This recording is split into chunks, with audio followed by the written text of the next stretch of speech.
ഇടഞ്ഞാനയുടെ ആക്രമണത്തിൽ ഗുരുതരമായി പരിക്കേറ്റ പാപ്പാൻ മരിച്ചു.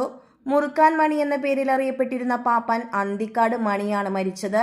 പാലക്കത്ര അഭിമന്യു എന്ന ആനയുടെ ഒന്നാം പാപ്പാനായിരുന്നു.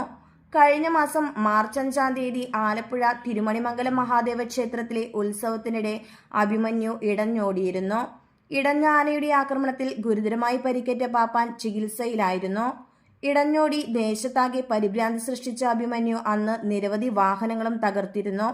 കുടശനാട് തിരുമണിമംഗലം മഹാദേവ ക്ഷേത്രത്തിലെ ഉത്സവത്തിന്റെ സമാപന ദിവസം നടന്ന ആറാട്ടുഘോഷയാത്രയ്ക്കിടെയായിരുന്നു അഭിമന്യു ഇടഞ്ഞത്.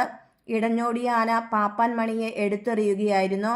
ആനയുടെ ആക്രമണത്തിൽ ഗുരുതരമായി പരിക്കേറ്റ പാപ്പാൻ ആദ്യം പന്തളത്തെ സ്വകാര്യ ആശുപത്രിയിലും പിന്നീട് കോട്ടയത്തെ മെഡിക്കൽ കോളേജ് ആശുപത്രിയിലും ചികിത്സയിലായിരുന്നു.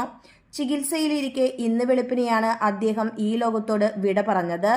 പ്രശസ്തരായ നിരവധി ആനകളെ വഴി നടത്തിയിട്ടുള്ള മണിയുടെ വേർപാട് ആനക്കേരളത്തിന് വലിയൊരു നഷ്ടം തന്നെയാണ്.